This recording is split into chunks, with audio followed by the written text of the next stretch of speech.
aos dois palestrantes de amanhã, Mariluz, que trabalhou o tema família, e Marcos, que trabalhou o tema de promoção da vida, abordando o suicídio. Então, o pessoal já está passando aí comigo, papel. Vamos fazer os nossos questionamentos para que possamos nos enriquecer nesse momento, porque Jesus, a alegria dos homens, é renovação da nossa vida. O pessoal já está aí distribuindo. Procuremos fazer as perguntas que são pertinentes aos dois temas. Vamos fazer meia hora de roda de conversa com eles dois. Em seguida, a harmonização. Jimmy vai fazer a palestra dele. Convidar o pessoal que está aí por trás, o pessoal da evangelização, para trazer a mocidade para cá, para a gente fazer a prece de abertura.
Convidar Getúlio, Surama, Sumara, Célia, Socorro, Iracema, Ciano, que já sentou ali.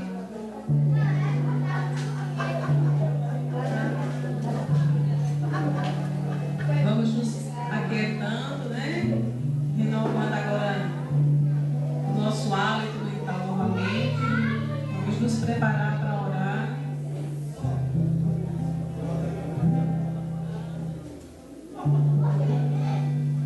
Vamos fazer do evento, nessa parte da tarde, um momento de grande aprendizagem,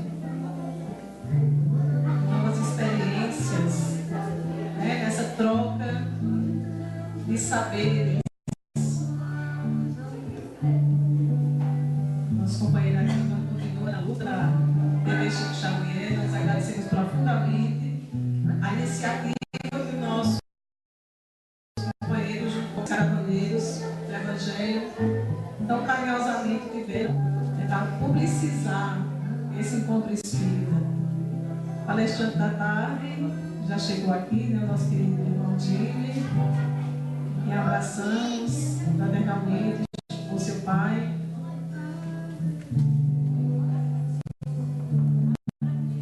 Então, nós vamos convidar nesse momento o nosso querido Queiroz, presidente da Federação Espírita Paraibana, para fazer a prece de abertura da nossa atividade. Em seguida, né, Getúlio vai falar rapidamente para a gente dar continuidade à atividade.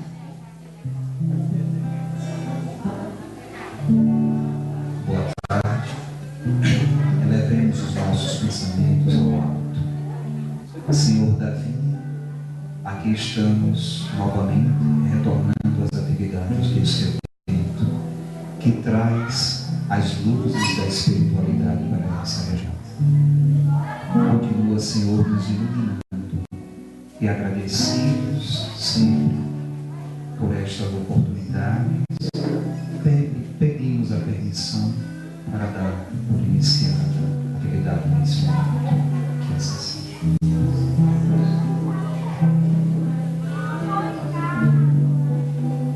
Boa tarde a todos. Todo mundo despertou já, não? Jimmy já chegou corajoso ali? Vamos. É a hora do sono, né? A gente tem que acordar. Cadê a juventude para cantar um pouquinho para a gente, para acordar? Direcionar as perguntas agora ao nosso irmão Marco. Já está com o questionário na mão, né? Para iniciar o trabalho. Mas é muito bom, estou muito feliz aqui com a quantidade de crianças e de jovens. Na base da doutrina da gente, não é? Construindo homens e mulheres.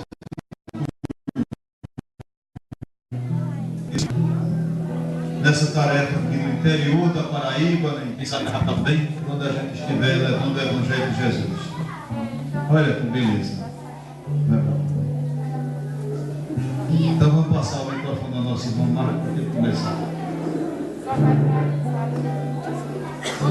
Se alguém não quiser escrever, quiser fazer a pergunta pessoalmente, chama que a gente leva o microfone lá e a pessoa faz, ou vem aqui, né? Vocês não gostam de vir aqui à frente. Tem 3 modelos de fazer. Diz a gente, ou vem e fala ou escreve. Não é possível que faça a pergunta. Não, pensa, e a Adriana, ela lê o pensamento e diz a mesma.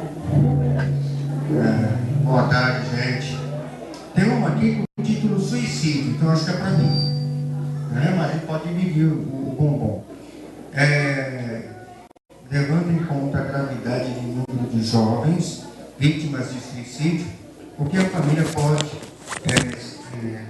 surgir ou seguir como atividade prática para esses jovens saírem desse estado depressivo. Bom, antes de mais nada, eu tenho que frisar que o depressivo ele pode ser uma das causas principais, mas não é a única. Então, precisa ver se a causa dele é a depressão. Bom, é muito complexo. Com certeza, não adianta você falar, vou me confidenciar com amigo, vou falar com colega, vou falar com meu irmão, minha mãe. Ter tato e experiência. Então, nesses casos, a psicoterapia é muito bem-vinda. Como eu disse, no caso de depressão e do tipo de depressão, né, da gravidade, há a necessidade de tomar o remedinho mágico que vai ajustar os neurônios, portanto, precisa de um auxílio psiquiátrico. Então, a família ela tem que estar, primeiro, preparada para enfrentar, porque é um enfrentamento, né? Quando uma pessoa fica depressiva, a doença não é só da pessoa, a família fica contaminada. Então, a família tem que estar preparada para essa situação e estar preparada para uma equipe multidisciplinar, para atuar inter e multidisciplinarmente com essa pessoa e com a família também. Então, o melhor segmento é esse, estar preparado em termos médicos. E é claro, sempre ir no centro espírita e não deixar de tomar seu passe e levar sua vinha fluidificada. Isso é imprescindível, independente do seu mal, seja de depressão ou qualquer outro.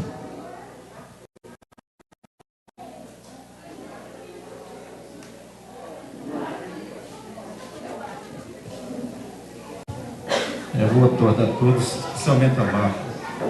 Marco, eu vi a sua bonita palestra, explanação interessante. E a pergunta é bem rápida. A falta de fé é o maior motivo relevante ao suicídio?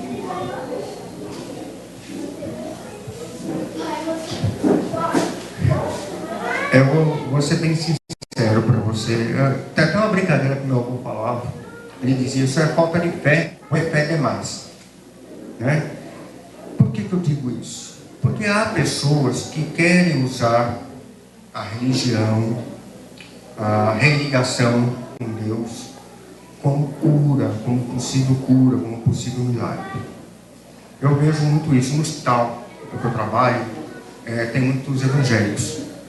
E ali eu já vi, por exemplo, casos de pessoas com depressão, e falar, não, mas se ele for ali na igreja, isso é falta de Deus no coração, isso é falta de fé, ele vai se curar. Uma pessoa com depressão que for fazer isso, só pensando nisso, e não melhorar, e não ver que está vendo melhor, ele vai culpar Deus. E aí que ele vai ficar com mais predisposições. É importante, sumariamente importante, você fazer sua religação com o divino. O grande arquiteto está lá esperando suas orações, e você é muito bem-vindo. Mas se você não tiver fé em si mesmo, fé em si, e ir atrás de ajuda, seja ela médica ou espiritual, a fé não vale de nada. Eu queria só fazer um apontamento, né? Quando a gente pensa no caso da depressão ou qualquer outra doença, nessa estrutura psicológica, a gente precisa não taxar como isso ou aquilo, porque é muito complexo. São vários fatores que podem levar uma pessoa à depressão, né? Então a gente achar que é só a falta de fé, porque até como a pessoa entende, porque existe uma diferença entre crença e fé, né? A própria estrutura familiar, de como a convivência familiar pode trazer muitos danos, as dificuldades sociais. Então existem vários fatores que colaboram, né? Na outra pergunta, queria questões práticas de como ajudar alguém jovem que está deprimido, né, a sair ou está com pensamento suicida, né? A gente precisa entender uma coisa: sempre estar próximo, se colocar à disposição, né? Porque por mais que a pessoa esteja tendo suporte médico, tendo suporte até psiquiátrico, mas se ao redor dela as pessoas de relação delas estiverem distantes, fica difícil.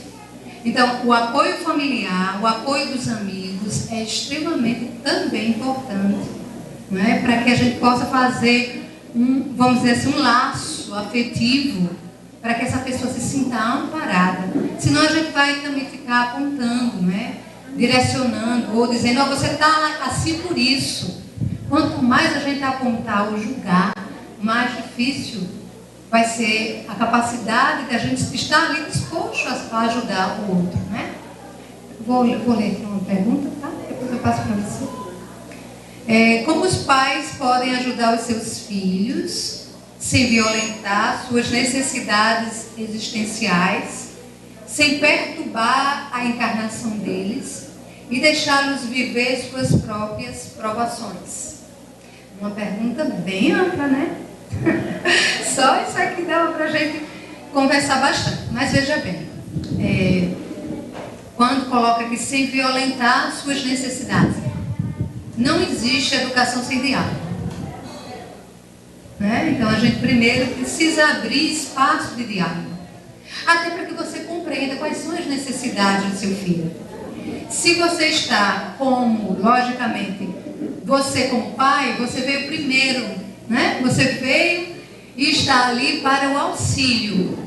Então, quando Nós sabemos que cada um de nós estamos aqui por um propósito. Você precisa oferecer a seu filho alternativas, mostrar para ele os caminhos, né? Você não vai fazer por ele, porque cada um vai seguir, mas até uma faixa etária, você vai direcionando, você vai mostrando, apontando. Logicamente, quando ele chegar a uma fase adulta, aí sim, ele vai fazer por si mesmo, vai inclusive passar pelas provações que ele tem que passar. Mas que eu não posso violentar, aí a gente confunde às vezes o limite. Há necessidade de limites, mas limite com amor. O que é limite com amor? É compreender qual o objetivo daquele limite que eu estou dando. Né? Então, as crianças, os adolescentes, eles também precisam lidar com os limites. Mas se você não tem diálogo, você pode confundir limite com repressão. Porque no momento que você escuta, você vai poder auxiliar melhor. Até perceber quais são as habilidades que você, enquanto pai, vai precisar desenvolver, enquanto mãe, enquanto cuidador, vai precisar desenvolver em você, para que você auxilie. Espero ter respondido. Se eu não conseguir responder, pode me chamar aí nos bastidores que a gente conversa. Tá? Respondi? Sim, e com relação a esse assunto de família e suicídio, se não me engano, no capítulo 5 do Evangelho segundo o Espiritismo, tem uma informação a respeito de corpos espirituais e corpos parentais, né, físicos, né? Aonde ali você encontra um monte de informações a respeito, inclusive, da sua ligação com o mundo espiritual e com o mundo físico, o mundo dos carnes, né? Eu gosto também muito de citar a história de Jesus Gonçalves, que nos diz as provas e expiações tão fortes que ele passou, né? Perdeu os pais, primeiro com 3 anos, depois com 14 anos, ficou órfão totalmente, né? Com 27 anos ficou viúvo, com 28 pegou hanseníase, lepra. Aos 33, parece, 34, a outra esposa, com seus 6 filhos, ela morre. Ele era ateu. No leprosário ele formou uma banda de jazz, uma rádio interna, um jornal interno e um time de futebol. E quando ele estava para morrer, quando a esposa dele morreu, ele desafiou a Deus. Ele pegou um copo de água e disse, o leproso, a hanseníase, ela tem dores, inclusive, muito fortes, né, internas, né, fragmentando tudo internamente. Ele estava com uma dor no fígado.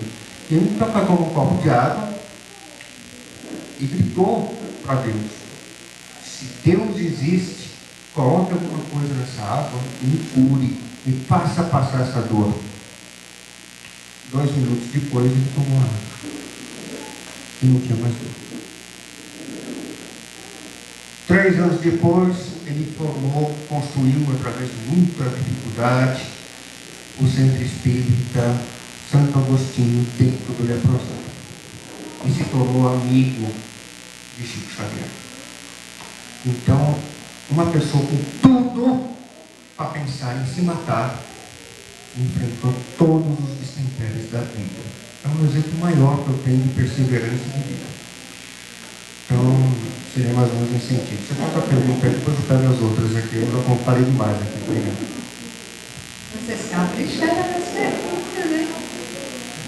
Poxa vida! A minha família atual sempre foi a mesma desde a primeira encarnação. Muito boa, né? Logicamente, nós sabemos que nós estamos ensaiando em família compreendermos essa família universal. Na medida que nós vamos reencarnando, nós vamos construindo laços, né? E essa família vai se tornando maior.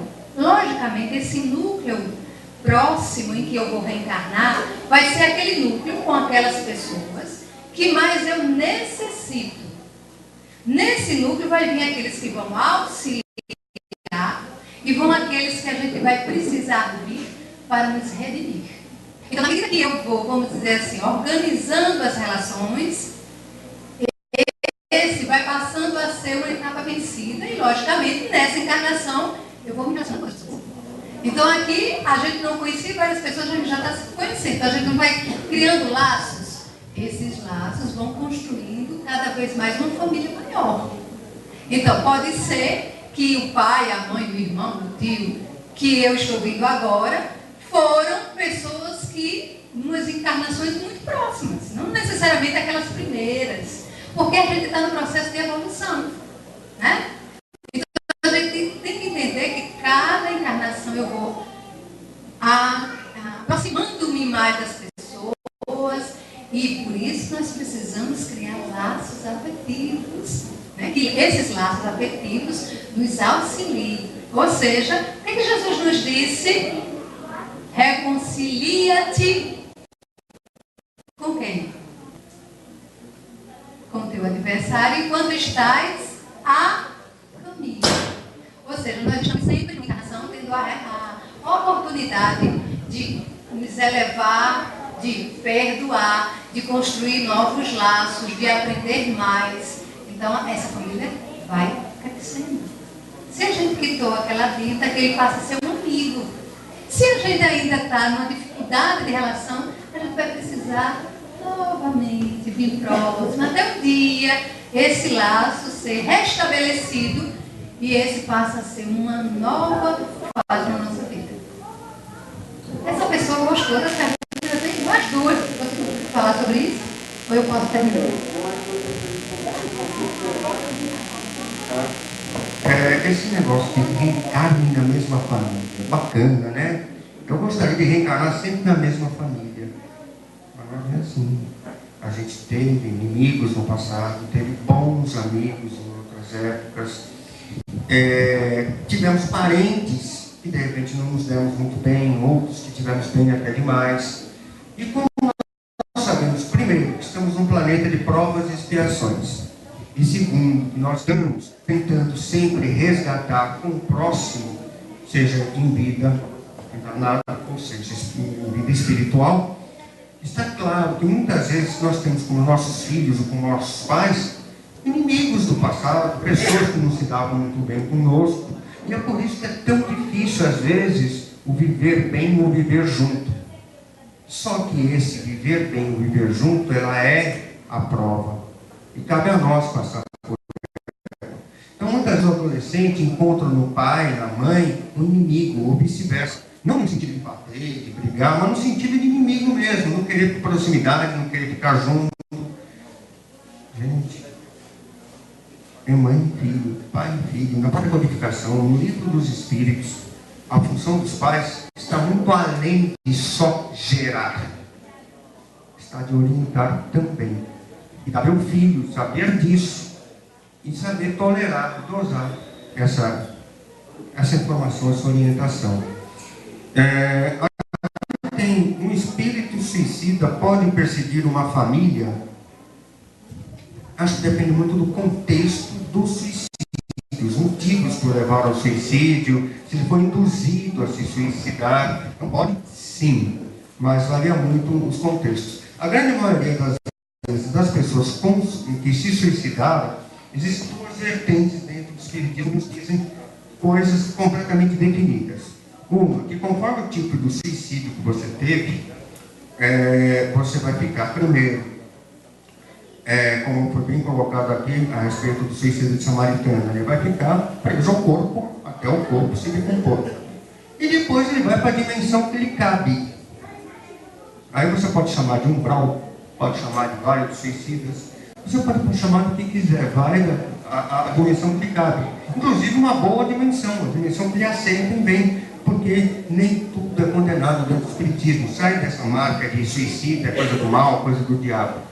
Então, é muito variável isso. Tá? Então, só para deixar claro, pode, mas eu não vejo viabilidade na maioria dos casos. Quando uma família próxima comete suicídio, os seus parentes terão alguma marca? Como o suicida pode se comunicar com seus parentes?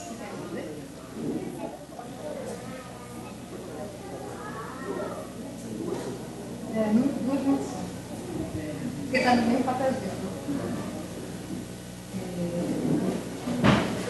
Veja, assim, tudo a gente precisa entender que há uma relatividade, né? A gente não pode dizer que vai ser assim, em todo caso vai ser assim. Pode vir com uma marca ou não, né?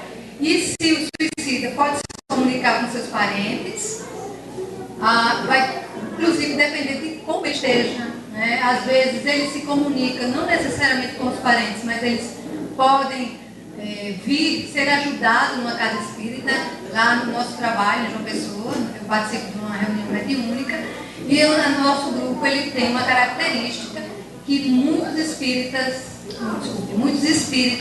que cometeram suicídios vêm e são auxiliados, né?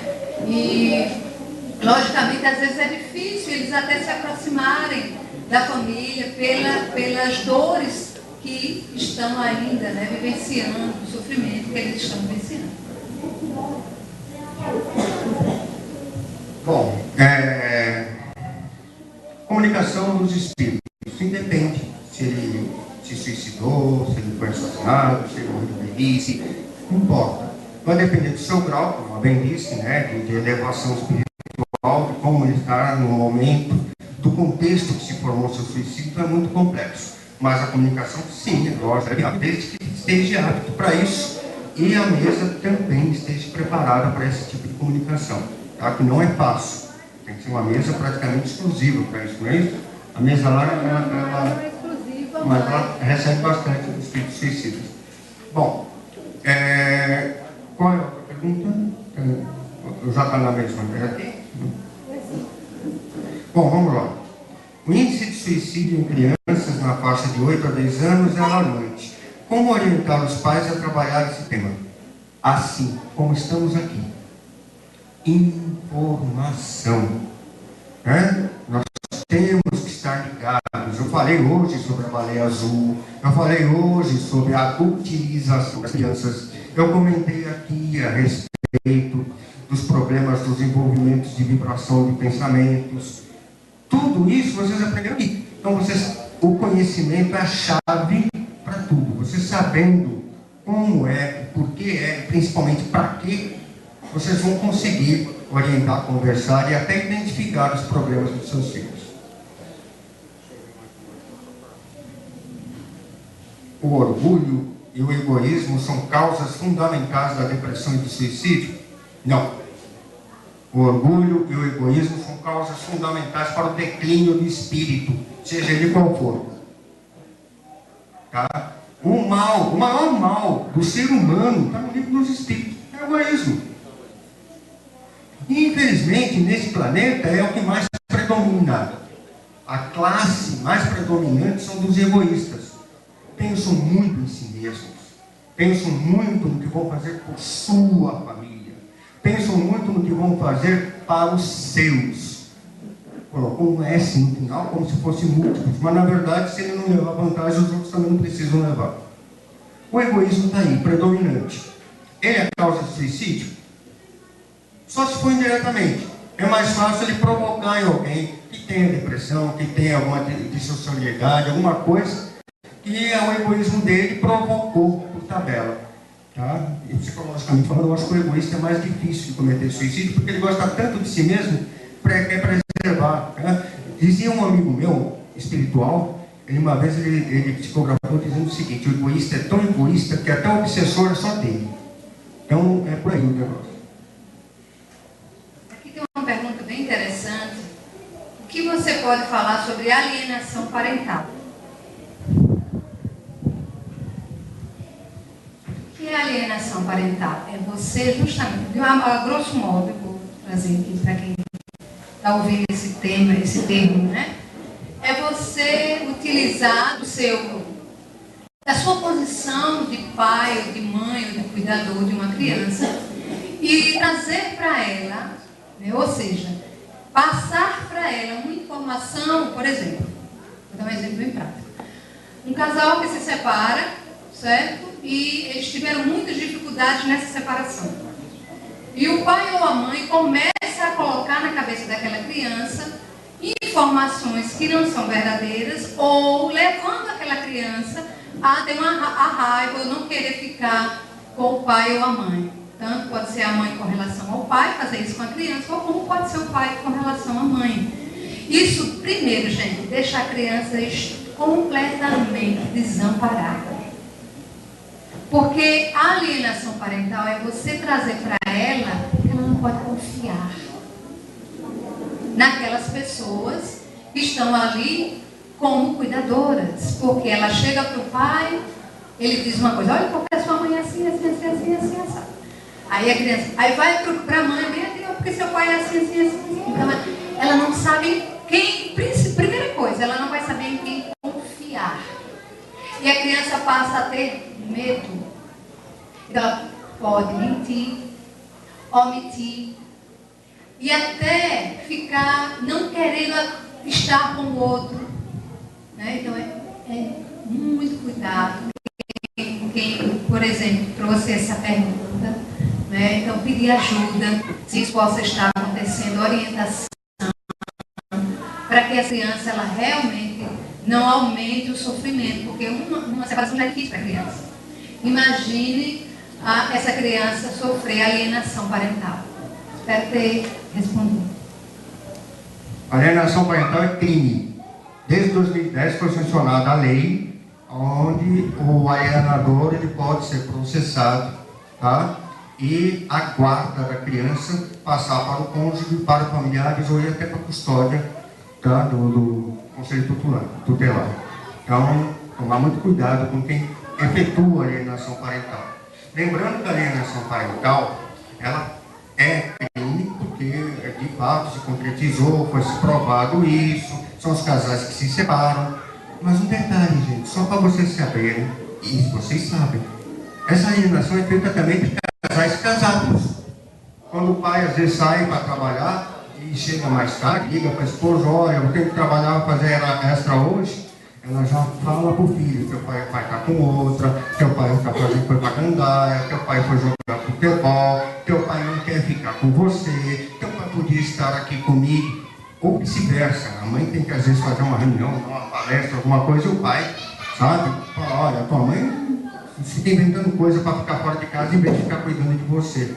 Tudo isso é alienação parental e de uma forma ou de outra interfere diretamente, tá, no que a gente chama de ser cognoscente da criança, a formação do seu caráter, da sua forma de ser. Ele vai se tornar um adulto problemático, uma pessoa que não consegue se relacionar direito, vai ter problemas de namoro, de relações, vai ser uma pessoa instável. Uma vez eu fui fazer um treinamento numa escola, fui fazer um estágio numa escola, e me vieram falar de uma criança que vivia provocando outras e não obedecia nada nem ninguém. Ele passava e derrubava carteira, água, estojo das outras carteiras e a professora ia dar bronca nele, ele respondia para a professora. Era realmente bem problemática a criança.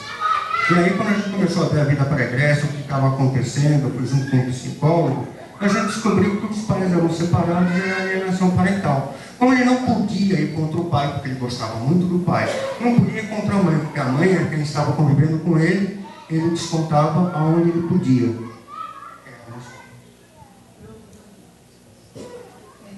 Outra pergunta bem interessante diz assim: e sobre a dificuldade dos pais aceitar a homossexualidade dos filhos, o que fazer?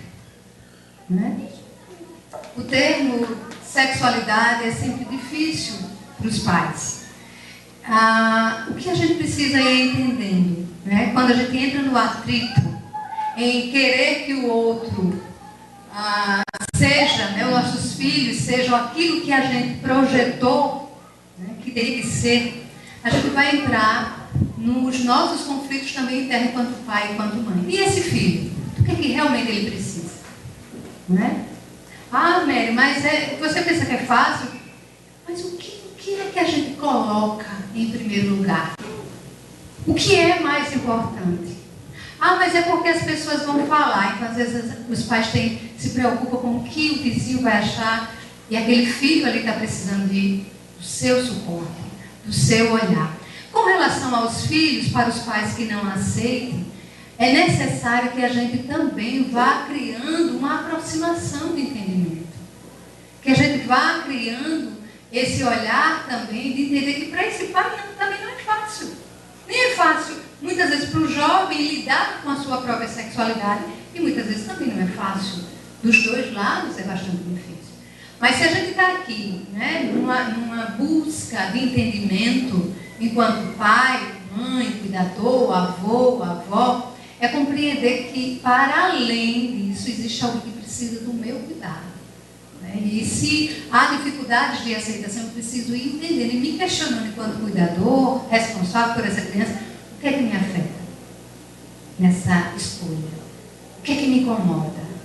Né? E poder realmente abrir, como eu digo sempre, um espaço de diálogo. Eu atendo uma jovem que, quando a mãe descobriu que ela era lésbica, deu uma surra. Né? E ela me dizia com muita dor, essa jovem, como aquilo foi dilacerante para ela. Ela disse, porque foi tão difícil para eu chegar para ela e conseguir dizer, e ela, no desespero, ela me bateu. E toda vez que acontecia alguma coisa, ela me batia.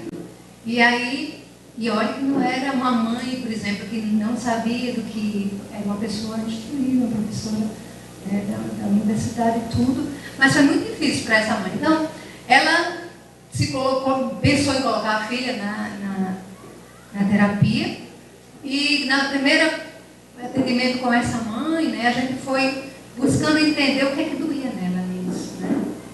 E hoje ela disse para mim assim, eu sei que não é fácil, mas hoje eu olho a minha filha, e eu preciso acolher a minha filha, né?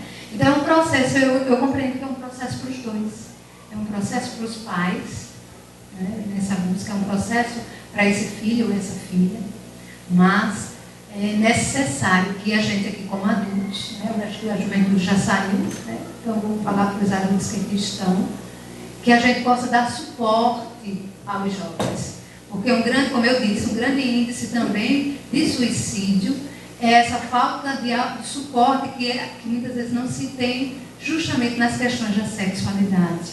Né? E a gente precisa estar aberto a esse olhar de cuidado.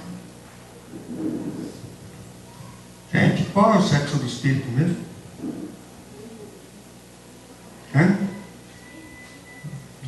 Pois é, né? Você, quando você encarna, você está, não é, né? No sexo masculino ou no sexo feminino. Lembrando que hoje, por isso que eu sempre digo, né? A informação, o conhecimento, ele é a base de tudo, né? E hoje nós temos uma riqueza tremenda de conhecimento. O problema é que existe muita desinformação. Por exemplo, hoje é legal a adoção por homoafetivos. Hoje você pode fazer uma união estável por homoafetivos. Hoje são amparados por lei para pensão, né, para aposentadoria, homoafetivos. Então, se você começa a verificar, e quando tirar o sufixoísmo, né, homossexualismo, e colocar homossexual, você vai começar a perceber que existe toda uma informação aí. Muita gente se confundiu desde o início com transtornos, né, que inclusive já foi abolido. Não tem nem CID, nem DSM-5, desculpa. A psiquiatria já aboliu isso como transtorno. Então, se a psiquiatria, se a Organização Mundial de Saúde, se toda a mídia nos diz que homossexualidade ela é parte do ser humano, eu não estou dizendo com isso que seja normal, não estou puxando bandeira nenhuma, já me disseram que eu estava fazendo apologia uma vez, não, tá? Mas se diz isso, quem sou eu para falar não, isso é errado? Pior, quem sou eu para condenar aquele que eu gerei, meu filho ou minha filha? Nós estamos aqui para orientar, para cuidar e para zelar de nossos filhos. Nada mais justo que a gente faça isso independente do que ele seja. Negro, branco, de religião ele vá, qual o sexo que ele dê preferência, não importa. Desde que você o ame e saiba orientar. Eu acho que esse é o principal ponto.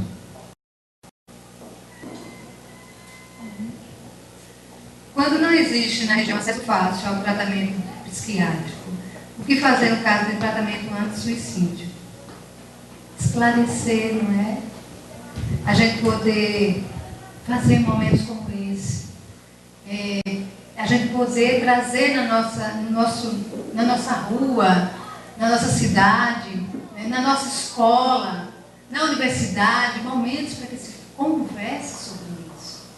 Hoje, que eu estava nos relatando, o momento ímpar que foi com a juventude. Então, no momento que a gente abre espaço para conversar sobre as nossas dores, as dores da alma, né? A gente está fazendo um tratamento de prevenção. Porque nós precisamos começar a olhar isso como prevenção. Trazer para a nossa comunidade outras formas de ver a vida. Né? A busca de olharmos uns para os outros. Né? Então, colocar, por exemplo, fazer trabalhos que a gente possa agregar os jovens e adultos e as crianças. Porque muitas vezes a gente também faz trabalho muito dividido, a gente precisa integrar. Para que a criança pequenininha que estava ali, eu disse, só tem adulto. Quando eu olhei, tem um piquitinho aqui. Prestando atenção. Não é? Para que a gente possa até entender essa relação. Eu vi uma experiência muito interessante num asilo, né? numa casa de acolhimento de idosos, e onde os jovens e as crianças vivenciavam ali. Então, aquela integração faz com que a gente possa, inclusive, enxergar as fases da vida, a gente poder enxergar as dificuldades do outro, né, de uma forma mais harmoniosa. Então, nós precisamos nos integrar melhor, enquanto espíritas, enquanto comunidade, para que realmente possamos fazer um trabalho de prevenção. Bom, como todos já devem saber, eu sou da Associação Médica Espírita da Paraíba. E a AME Paraíba está finalizando um projeto de prevenção e pós-venção. O que é pós-venção? É que aquelas pessoas que tentaram suicídio e não conseguiram, graças a Deus, ou aquelas que conseguiram, mas sobrou a família deteriorada, fragmentada e precisando de apoio. Então, a AME já está no projeto, não vou poder me estender muito, porque esse projeto ainda está em finalização. Por outro lado, número depois a gente pode dar pessoalmente, mas tem o projeto Caminhos, tá? Está aí, na Federação Espírita, que está tendo os encontros, não é isso? E também eu tenho o projeto Vida Nova, que é um projeto, na verdade, é um estudo de pessoas, formado por pessoas que tentaram suicídio e venceram, e estão se ajudando e ajudando quem tem essa predisposição. Então, quem precisar, eu estou com o número aqui, por isso que eu estou com o telefone, não tem tudo, mas se precisar, são pessoas que, com certeza, vão estender a mão e vão ajudar. Tanto as que têm predisposição, quanto as famílias, porque muita gente nem lembra desse detalhe importantíssimo. As famílias. Eu disse aqui logo de cara, quando uma pessoa fica doente, ou deprimida, ou esquizofrênica, não seja qual for o motivo, a família fica doente junto. Todos sofrem com esse problema. A maioria não sabe como lidar com o problema. Então, a melhor ajuda possível é ajuda para todos os envolvidos. E esses grupos de ajuda, eu acho que são uma mão na roda. Além do que, tem o famoso 188 CVV, que ajuda bastante pessoas, já ajudou muita gente e vai continuar ajudando, se Deus quiser. Não tem, tá bom também. Tem mais alguém? Pergunta? Aproveitar? A hora é essa.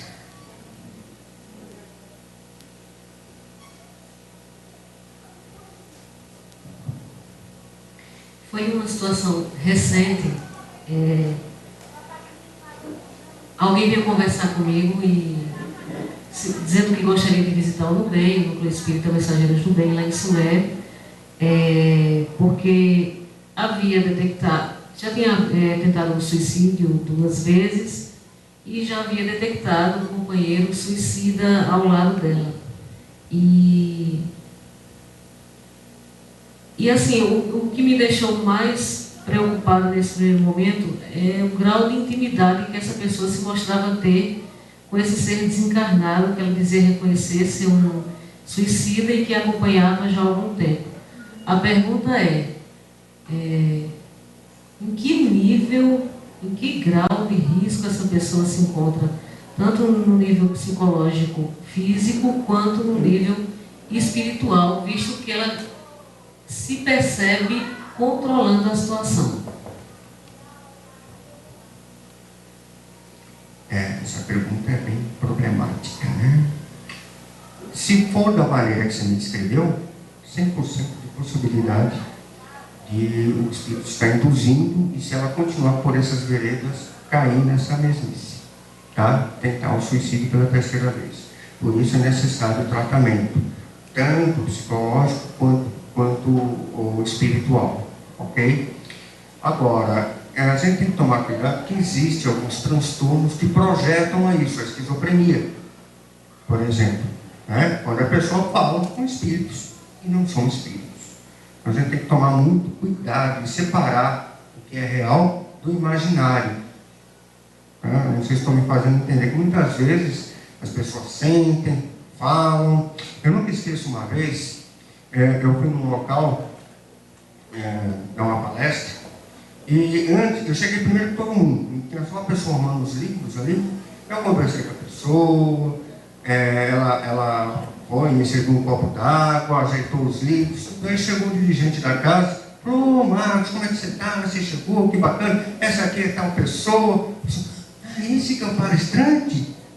Puxa, comecei a me arrepiar, já são todos espíritos bons perto dele. Até 1 minuto atrás eu estava do lado dela, não senti nada. Então a gente tem que tomar cuidado com essas coisas. Por isso que eu gosto de frisar, tá? Se for realmente uma obsessão desse jeito, é claro que está induzindo e tem que ser trabalhado, o espírito e ela. Tem que trabalhar isso. Mas também tem que ver a parte mental dela, até que ponto ela pode estar influenciada ou influenciável. Respondi a sua pergunta? Beleza.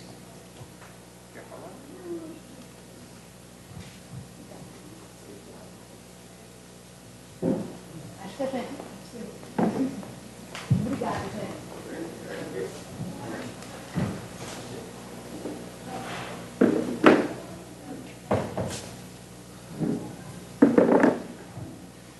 Meus irmãos, que beleza, né? Que recursos, que tantas informações para a gente. Aqui no sertão no Cariri da Paraíba, a gente tendo a oportunidade de ter esse conhecimento sendo trazido de uma forma tão aberta, tão clara para todos nós. É importante que isso se interiorize cada vez mais. É importante que a gente leve a doutrina cada vez mais adentro desses rincões, né? Enquanto a gente se ajoelhar sem crítica nenhuma a nenhuma igreja, né?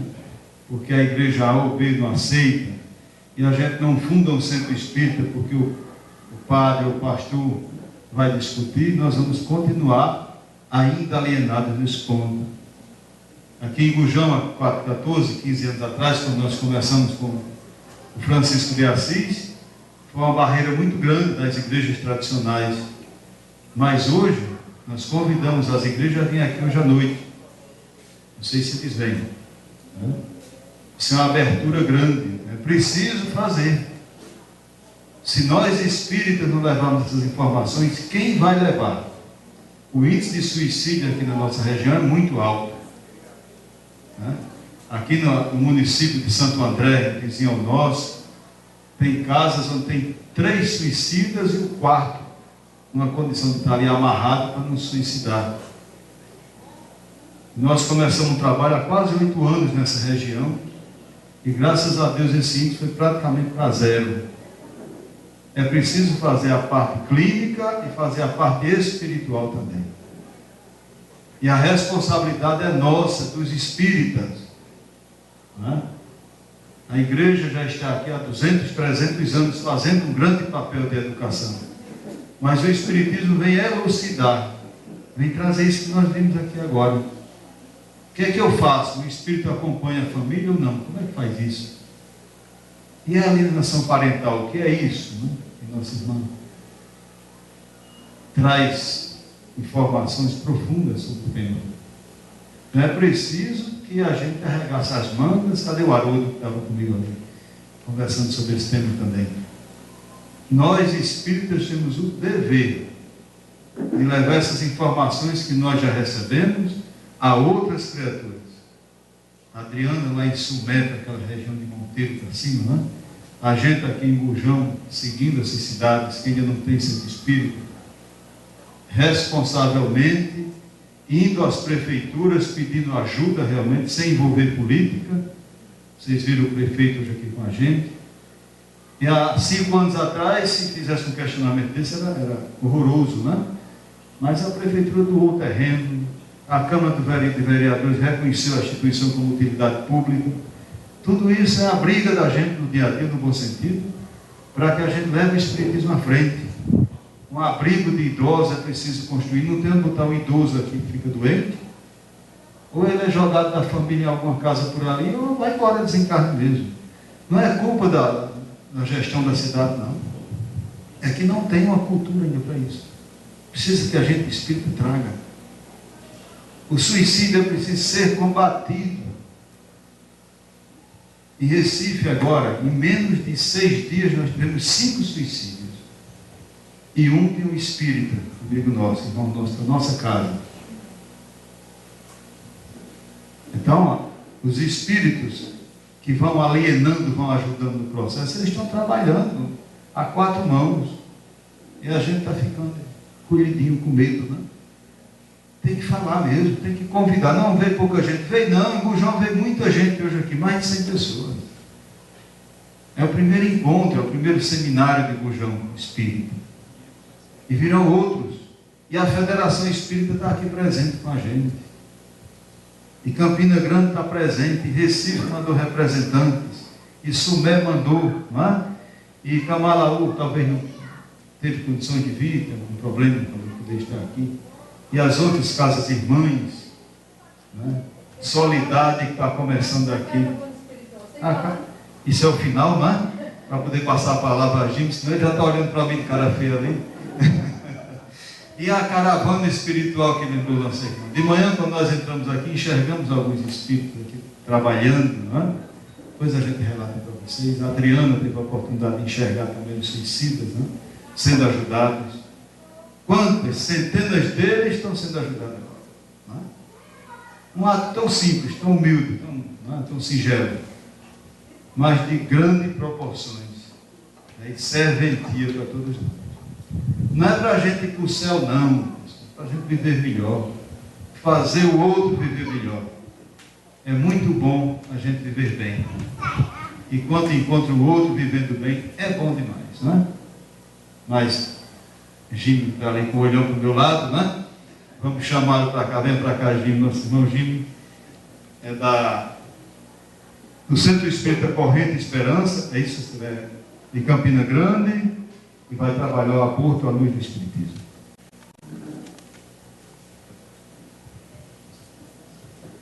Boa tarde a todos. Meus irmãos, nós sempre começamos agradecendo. Nós estamos muito felizes em estar aqui em Bujão. Estamos muito felizes de participar de um evento que a Federação esteja também participando, porque antes nós só admirávamos de longe. Hoje nós damos nossa pequena contribuição para que tudo aconteça. Então começamos agradecendo do fundo do coração. E queríamos dizer mais, que nós não viemos aqui apontar e condenar as pessoas, os casais, que eventualmente tenham decidido optar pelo aborto. O movimento espírita nunca faz isso. Nós viemos esclarecer. Viemos trazer o conforto aos corações, mas também trazer essa verdade que só o movimento espírita tem, através das comunicações dos espíritos amigos, da doutrina, que tanto no livro liberta, da psicografia de Chico Xavier. Nós viemos seguir um trabalho, meus irmãos, porque existe muito movimento espiritual equivocado, tentando colocar o aborto como coisa comum, como decisão simples, como algo que deve ser feito se as coisas eventualmente não forem dar certo. Nós precisamos nos posicionar. não de forma agressiva, apontando inimigos, mas nós precisamos trazer à tona essa verdade, meus irmãos. Dizer que, à luz do Espiritismo, com os ensinamentos que nós temos com a doutrina, nós sabemos que não temos esse direito. Nenhum de nós tem o direito de interromper uma existência que está por vir. Allan Kardec, quando questiona no Livro dos Espíritos em que momento se inicia a vida na Terra, é respondido a ele que é a partir da concepção, da união entre o espermatozoide e o óvulo. E ali já está ligado um espírito. A partir dali existe a vida que deverá seguir. Nada nos dá o direito de interromper esse processo divino com uma única opção. A opção em que a vida da mãe está em risco.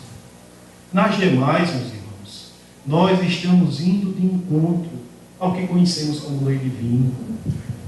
É muito importante que tenhamos a consciência de espalhar esta ideia, de dizer às pessoas que, independente da dificuldade que poderá vir, vai valer muito mais a pena deixar que a vida venha. É importante que nós sigamos os caminhos que o Senhor nos traçou. Buscar, esclarecer cada vez mais criaturas. Mostrar a visão espiritual sobre o aborto. A visão espírita. Dizer que será triste e cheio de problemas a nação que eventualmente venha a legalizar, a tornar claro e fácil esse procedimento, a estimular o procedimento de aborto. E nós podemos pensar, mas os americanos legalizaram e deu tão certo. Como se conseguiu, em um país totalmente, ou quase que totalmente evangélico, legalizar o aborto? E na Revista Espírita, de 1991, existe um relatório com a mente por trás da legalização do aborto nos Estados Unidos. O Dr. Nathanson. Ele explica como conseguiu convencer a população. É um processo que não é tão difícil. Ele diz que faz suas pesquisas no meio da população e aferiu nas pesquisas que existia 1% de aprovação à legalização do aborto nos Estados Unidos. E ele divulga a pesquisa com 24%. Coloca-se no meio estudantil com uma campanha fortíssima. Diz que está em busca da defensoria ou da defesa das mulheres. Segue com outras pesquisas, compra alguns intelectuais. E rapidamente, ser a favor do aborto se tornou nos Estados Unidos uma coisa moderna, para frente, coisa de gente instruída. E ele diz que em uma segunda pesquisa eles colocam que 50% das pessoas estavam a favor. Agora o povo estava com ele, os movimentos pegam fogo pelas ruas. As criaturas pressionam o legislativo, o judiciário, e eles conseguem a aprovação. E o Dr. Nathanson se coloca à frente da maior clínica de aborto do planeta. A clínica em que ele era diretor praticou 60 mil abortos. Com suas próprias mãos, o Dr. Nathanson praticou 5 mil abortos. E o negócio ia de vento em polpa. Mas ele segue o seu relatório, dizendo que os médicos começaram a se desequilibrar, muitos se tornaram alcoólatras, muitas criaturas se envolveram com drogas, eles tinham pesadelos à noite, sonhavam com crianças destroçadas, alguns ouviam choros o tempo inteiro. Era o preço de se trabalhar com a morte. E depois de certo tempo, ele mesmo, a mente por trás da legalização, o Dr. Nathanson, ele mesmo não resiste, não suporta, pede demissão e vai trabalhar em uma clínica de fetologia. Vai tentar rever o equívoco que cometeu. Começa a fazer uma campanha mundial de combate ao aborto e explicar às pessoas que aquele feto merece viver, que para ele já é um paciente. E ele fala da dor que sente no coração, porque mesmo depois de todo esse trabalho, de tentar refazer o equívoco, ele diz que carrega em seu peito uma lápide, que parece levar consigo inúmeras criancinhas aniquiladas. É preciso ter a consciência de que levar a vida adiante vai ser sempre a opção melhor. O movimento espírita nos traz mensagens inúmeras das consequências espirituais do aborto, perseguições, obsessões. E um conto trazido para nós, em que a irmã Celestina, que viveu em Portugal há muito tempo, que não se satisfazia de forma alguma com a condição financeira que tinha, que achava que sua vida era sofrida demais, que precisava de qualquer forma ter uma ascensão financeira, terminou por se deixar induzir por uma criatura muito equivocada. Era um velho companheiro de outras instâncias, de outras vidas, um explorador, que mostrou para ela o caminho fácil para se enriquecer. E essa irmã em Portugal cai no caminho da prostituição. Obcecada, tentando mudar de vida, explorada por aquele que se dizia seu companheiro. Ela vive as dificuldades daquelas garotas que viviam à época executando esse trabalho. E para se manter dentro do mercado de trabalho, ela pratica inúmeros abortos. Inúmeras vezes. Aos 30 anos, parecia uma criatura idosa. E rapidamente desencarnou e se vê no plano espiritual com inúmeras dificuldades.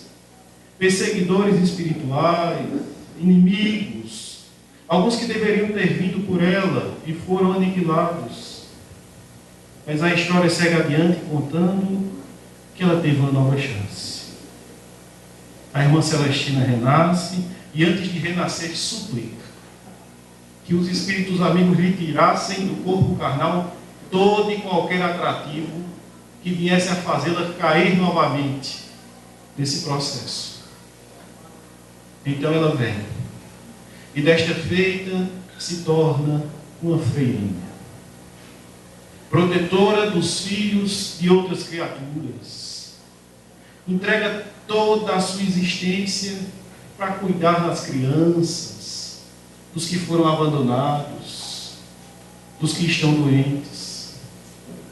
E vivendo toda uma existência pautada no amor às crianças, ela adquire a gripe espanhola da época, cuidando dos meninos, das meninas doentes, e desencarna. Só que desta feita se vê envolta em criaturas de luz, recebida na espiritualidade com as homenagens que merecia, consegue compreender o divino processo do renascer. E relata-se ainda que em uma terceira existência, quando ela vem, casa-se com um homem muito bom, refeito de coração, adota 6 criancinhas, porque ainda trazia consigo as dificuldades, ainda não conseguia engravidar, e revela todo o seu amor para aquelas novas criaturas que chegaram, deixando fluir a vida, ajudando os necessitados, aprendendo com a vida.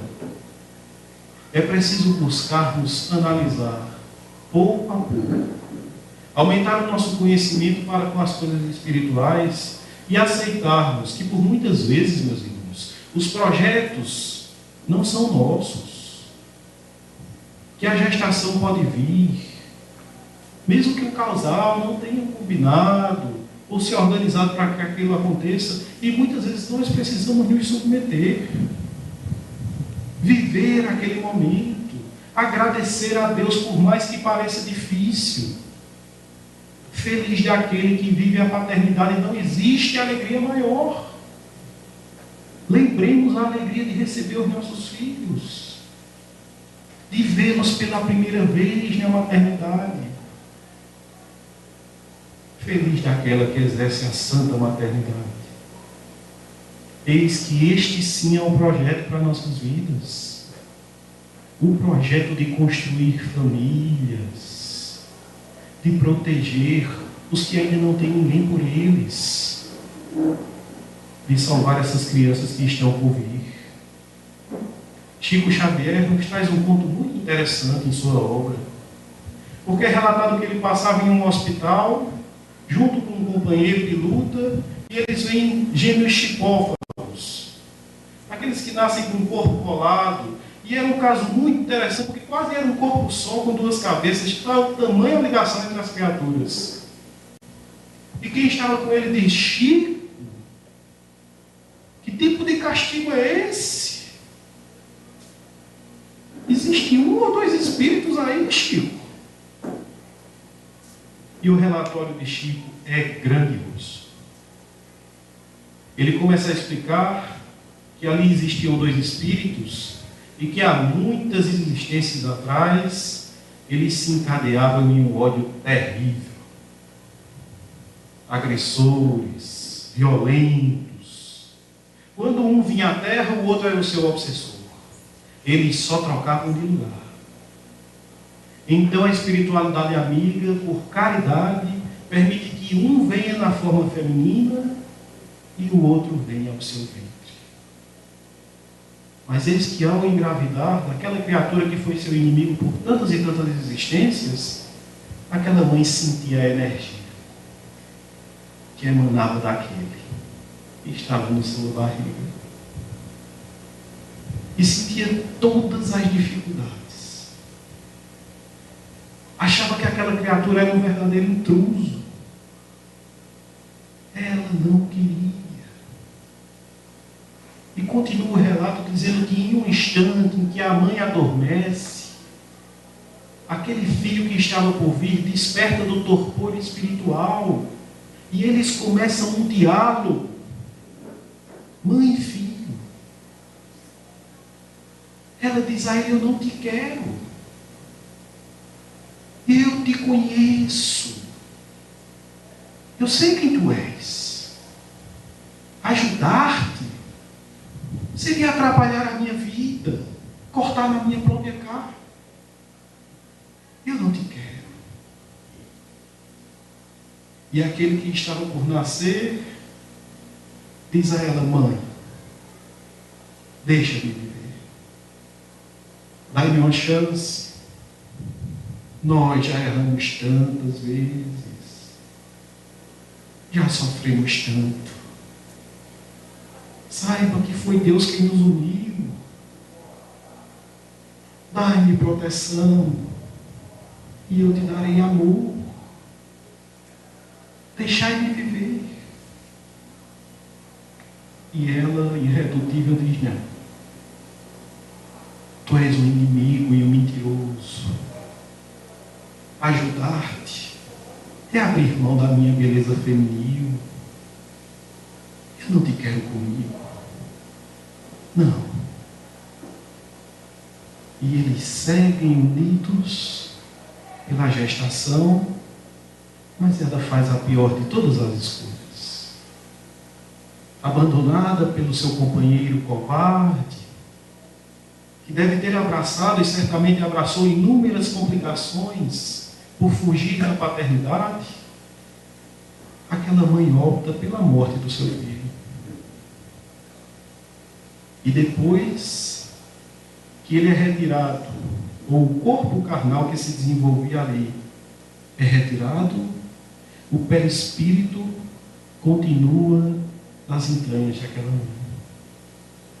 Avança e abraça-se com toda a força ao seu coração, destrambelhando o batimento como um relógio quebrado. A hemorragia é aumentada e os dois que iriam viver e se reconstruir caem no desfiladeiro da morte, trocando acusações no plano espiritual, vivendo dificuldades e lutas, ainda por muito tempo, até que uma mãe aceita recebê-los em seu ventre para uma reconstrução, para que o amor possa vencer, meus irmãos.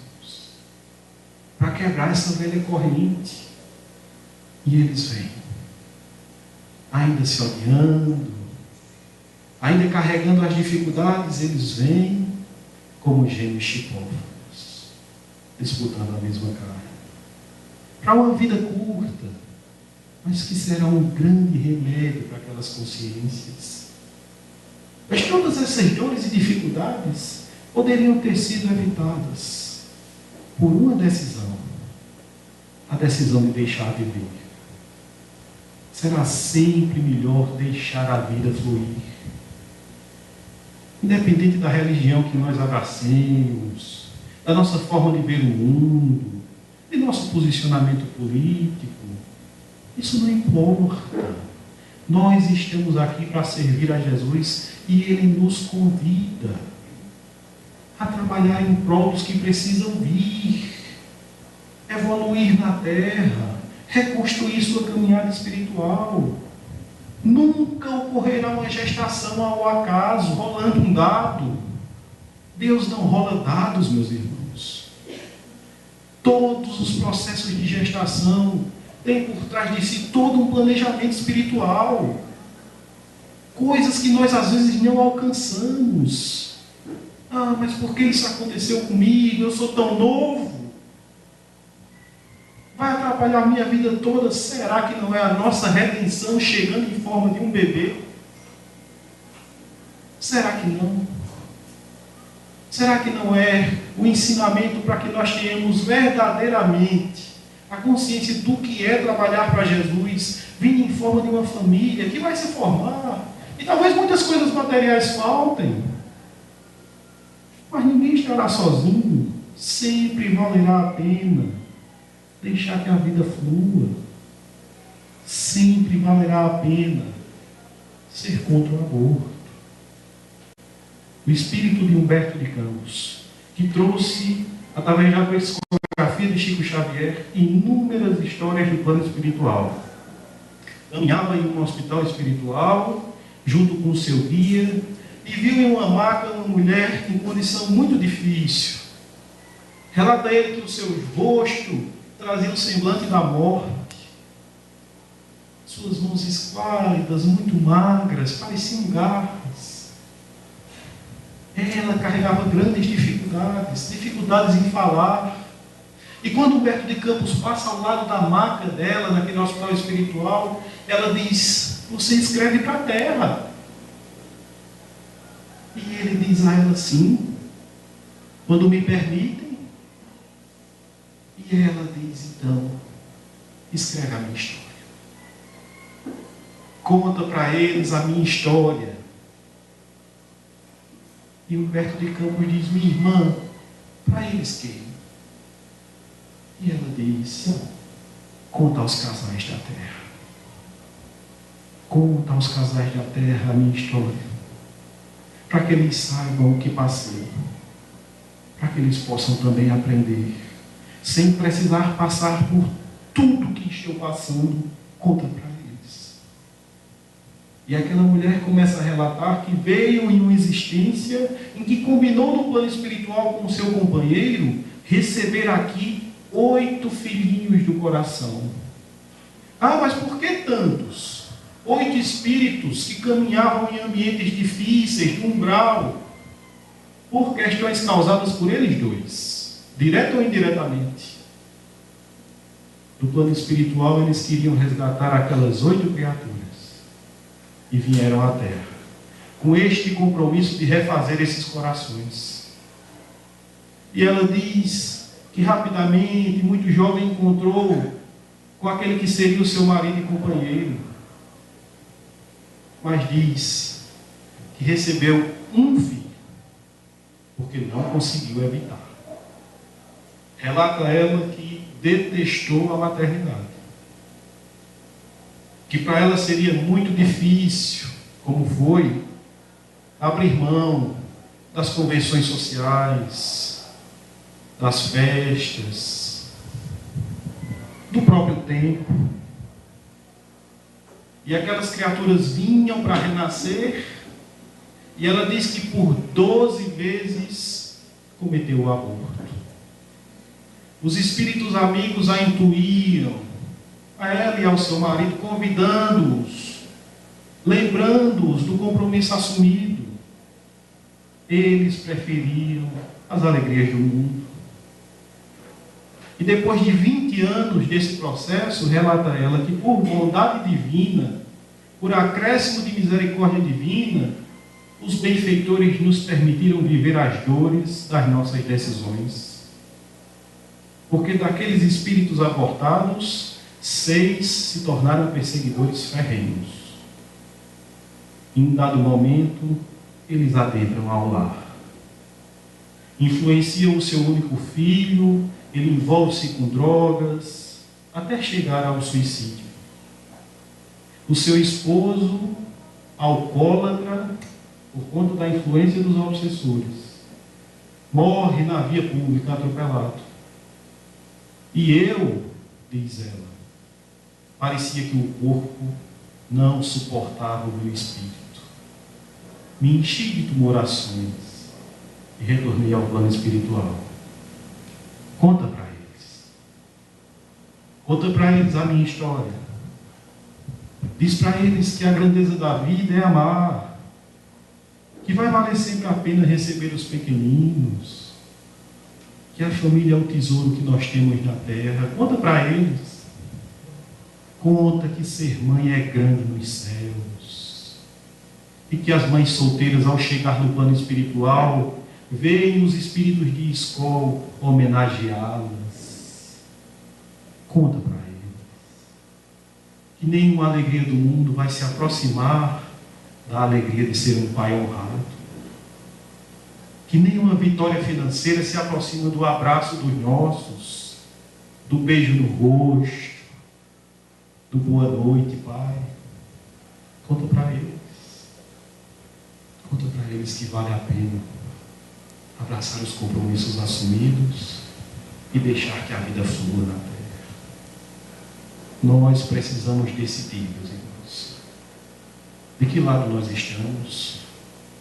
E não digo isso para colocar inimigos do outro lado de lá, porque o projeto divino é nos fazer todos irmãos, mas nós vemos se espalhar todo um movimento de ataque à família, de banalização dos equívocos, de banalização da moral. Nós precisamos abrir a boca.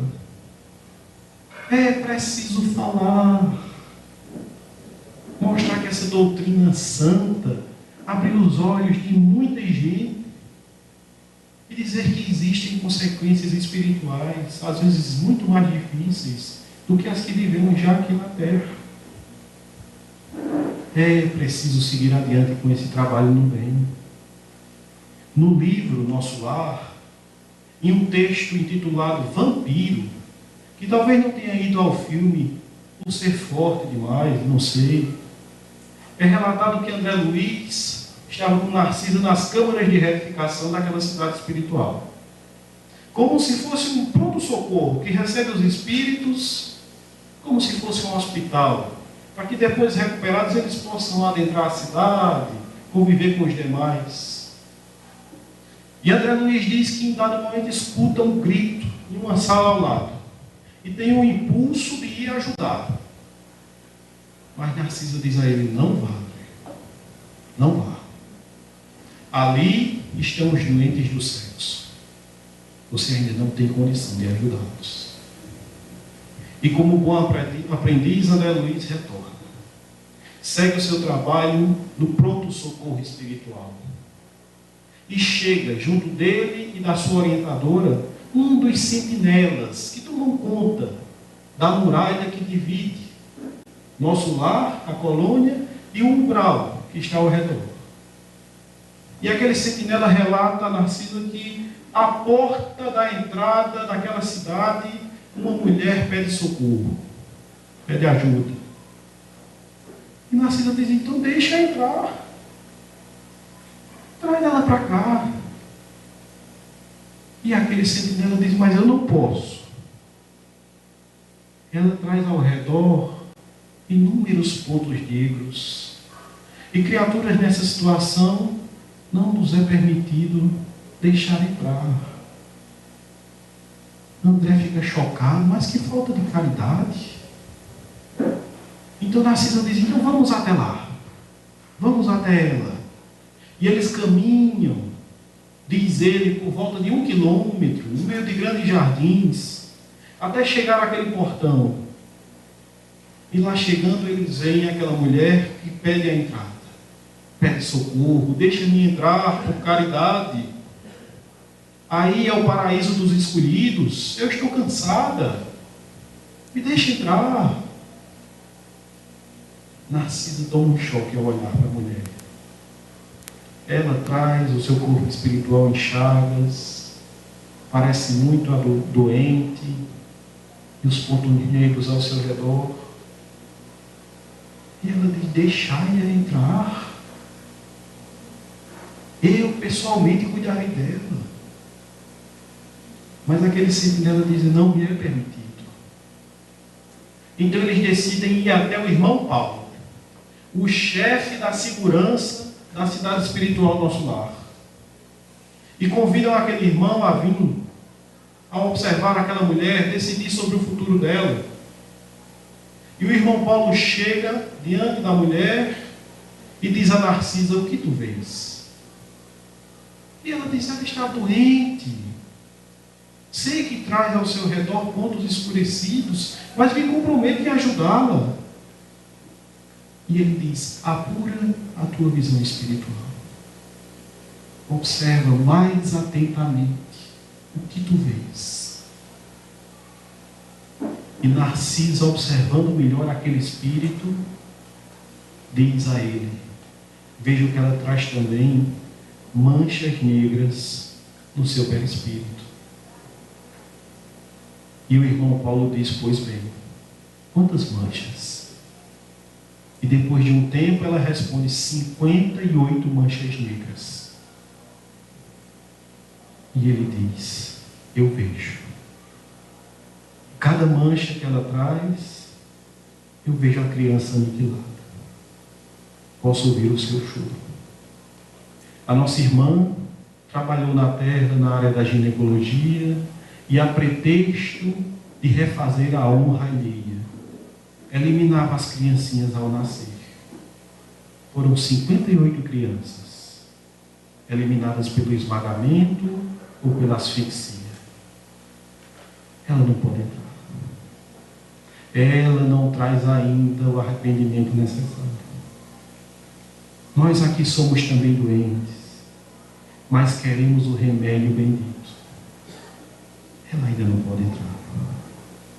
A situação dela hoje é pior do que a dos suicidas e dos homicidas.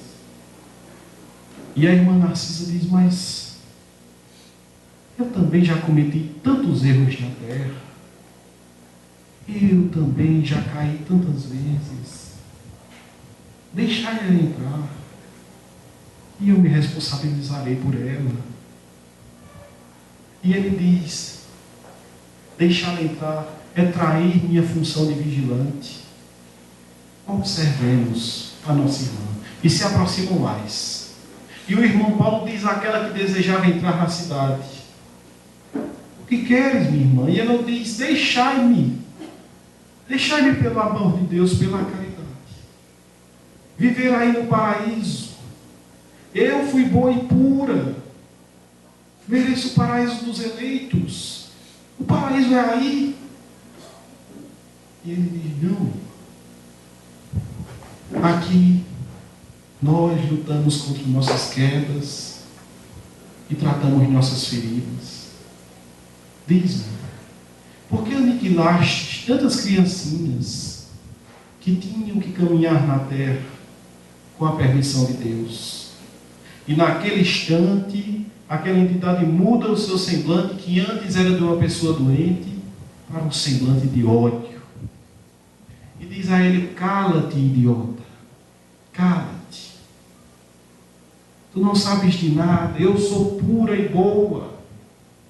Tu que és um servidor de Satã, cala-te. E ele diz, minha irmã, por agora tu não poderás entrar.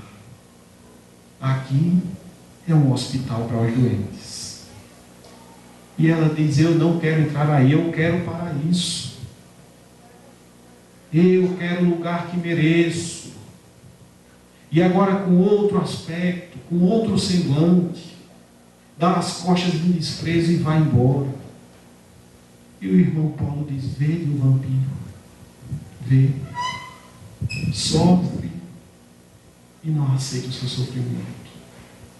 Erra e não diz que errou. Essa mulher aqui iria tão somente atrapalhar todo o processo de elevação. Certamente no futuro ela será acolhida, aqui ou em outro lugar. Mas por agora, ela não pode ficar. Todo o processo de interrupção da vida, trazendo consequências espirituais seríssimas, dificuldades enormes, lutas, chagas para o espírito. O aborto é um grande equívoco, meus irmãos. Seja qual for a situação e o convite que nós tivermos, na paternidade, na maternidade, abracemos de coração. Se aquela criança que está por ser gerada for fruto da violência e a criatura não conseguir estar com ela após nascer, existem projetos já em funcionamento de receber essas crianças para adoção. Deixemos a vida fluir. Deixemos a vida seguir seu caminho. É preciso defender este movimento de vida. E mais uma vez dizendo que não estamos com o objetivo de condenar ninguém, nem tampouco de dizer que aquele que caiu nesse procedimento equivocado, não existe mais saída para ele. Não, sempre haverá uma saída. E após cometido o erro, não adianta se condenar, se maldizer, se maltratar. É hora do trabalho. Recebe em teu coração crianças que vieram por outras mães, auxilia abrigos. Existem várias formas de se refazer depois de nossas quedas. Mas é preciso abraçar o projeto de vida. É preciso deixar viver. Chico Xavier nos traz outro ponto, a caminhada de André Luiz no plano espiritual. Quando André estava com seu guia Calderado, e naquele instante uma mãe do plano espiritual chega em desespero, pedindo ajuda. E diz a ele: guia Calderado, auxilia minha filha que está em processo de quase loucura. E o guia de André Luiz diz àquela mãe: o pior já aconteceu. E ela diz: não, mas está por acontecer. Vem comigo. E no caminho, o Calderado conta a André todo o processo que ocorre. Aquela mãe, há 8 anos, havia desencarnado e deixou no plano terrestre uma filha muito jovem. Elas participavam de família influente, muito rica. E aquela menina cresceu sem conhecer os dons da dificuldade. Ela foi criada com todo o conforto possível. Tinha uma família importante, muito dinheiro à sua disposição. Infelizmente se perdeu nessa caminhada. Vivendo sem a tutela de sua mãe, terminou por ceder a convites menos honrosos, por se envolver com criaturas de moral equivocada. E veio a gravidez. O seu companheiro covardemente se afasta e ela decide que não vai passar por tudo isso. Não vai contar ao seu pai, não vai deixar que a sociedade fale dela. Ela decide abortar. E aquela mãe, em desespero no plano espiritual, vai pedir ajuda. E quando André Luiz chega com um guia no quarto daquela menina, daquela moça, eles descrevem a visão espiritual daquele processo. Porque diz que emana da mente da mãe petardos negros que envolvem o feto.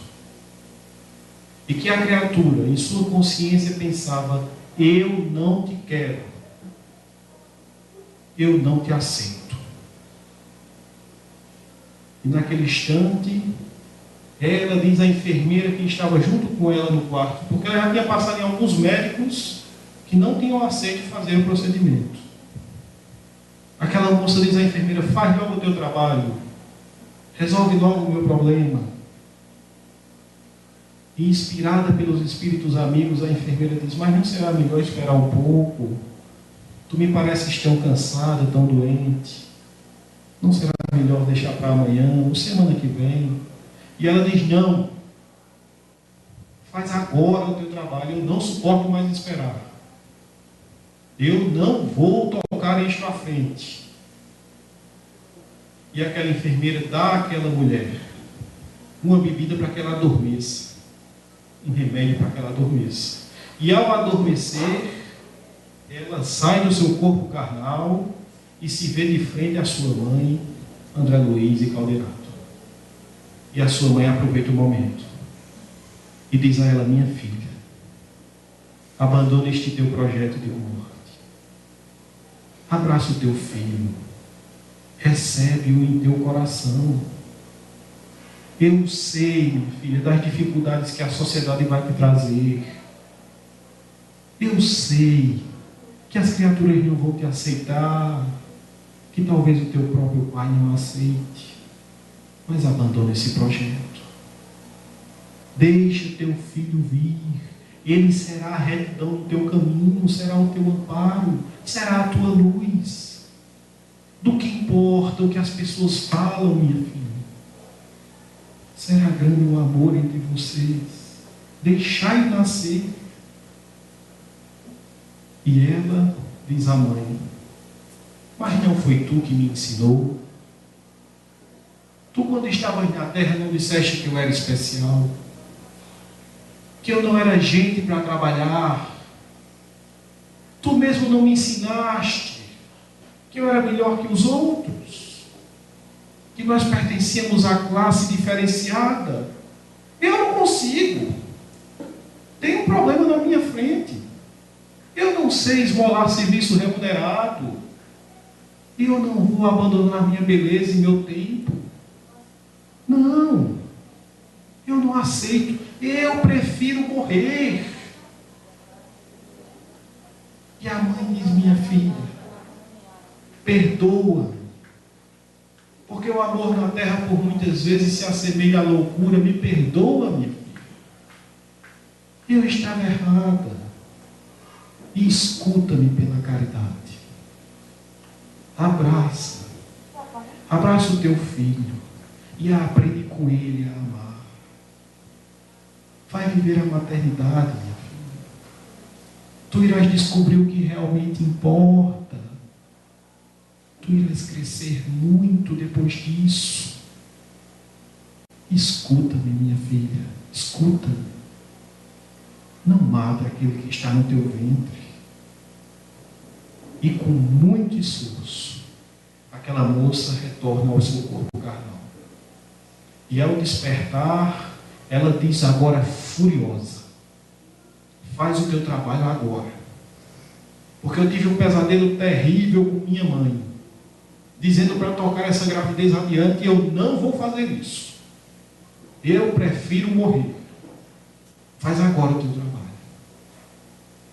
E André Luiz relata que, iniciado o procedimento, o espírito que está por nascer, em desespero, tenta se afastar daquele objeto que está o tirando de dentro da mãe. E que naquele instante do ataque, petardos negros que antes vinham da mente da mãe para o feto, agora emanam também do feto até a mente da mãe. E que essa troca de energias escurecidas, neste momento de loucura, destrambelha todo o funcionamento do seu corpo. A hemorragia se faz mais intensa. E aquela moça não suporta. Os dois vão desencarnar. Viver os processos de obsessões e dificuldades. E esperar, sabe Deus quanto tempo, por um novo resgate, por um novo corpo, por uma nova chance de amar. É preciso viver o amor, meus irmãos. Valerá sempre a pena deixar que nasçam os que estão por vir. Esse mundo precisa de novas criaturas. E Jesus precisa de nós nesse processo de renovação do planeta. Abracemos a maternidade e a paternidade com toda a nossa força, com todo o nosso amor. Tenhamos consciência que somos instrumentos de Deus nesses instantes de luz. Pensemos bem antes de publicar qualquer coisa em nossas redes sociais, porque é muito fácil, depois que nasceram, depois que não fomos assassinados por nossas mães, publicar a favor de aborto nas redes sociais. Nos coloquemos nos que estão por vir, no lugar dos espíritos que precisam nascer e estão no ventre das mães. Se nós acharíamos bom passar por esse processo, sejamos pela vida, meus irmãos, busquemos os melhores exemplos, porque o Novo Testamento traz um exemplo maravilhoso de uma moça que era muito jovem e era muito pobre, e tudo estava contra. Era oferecido em casamento ao seu marido, não o conhecia, e um anjo surge no seu quarto e diz a ela que ela era bem-aventurada, que no seu ventre estava o nosso Salvador, e o corpo era dela, a decisão era dela, o céu inteiro esperava pela decisão dela, e ela decidiu pela vida, meus irmãos. Para a nossa redenção, Maria de Nazaré decidiu pela vida. Carregou no seu ventre Jesus e deixou que a luz viesse ao mundo. Nos espelhemos nela, meus irmãos. Sejamos nós também partidários da vida. Sejamos nós os primeiros a nos colocarmos a favor daqueles que estão por vir pela terra. Vamos amar, meus irmãos, com todas as nossas forças, falando no bem, falando sobre espiritismo, falando sobre aborto, se for necessário. Vamos amar. E pela tarde de hoje, pela união que tivemos em nossos corações, que eu espero nunca se desfazer, eu gostaria de mais uma vez agradecer. Que o Senhor seja conosco e que a nossa mãe, Maria de Nazaré, com seu manto bendito, envolva todos os lares aqui representados. Jesus seja conosco, meus irmãos, e Maria nos proteja, hoje, agora e sempre. Muito obrigado.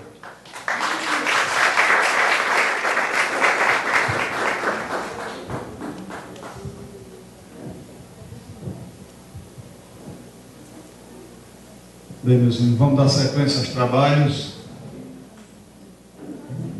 3 temas importantes, né? Família, suicídio, aborto. Agora nós estamos informados, falta mais um tema. Daqui a pouco o Lindenberg vai trazer para a gente sobre Jesus. Mas antes disso, vamos chamar nossas crianças que vão cantar para a gente novamente. Mais um momento de descontração um pouquinho aqui, né? Vou trazer nossas criancinhas para apresentar aqui música para a gente. A Casa de Francisco de Assis atende 120 famílias por mês. Ou seja, semanalmente a gente tem reunião na sexta à noite, no sábado à tarde e domingo à noite. Tem evangelização infantil e tem também uma sopa fraterna.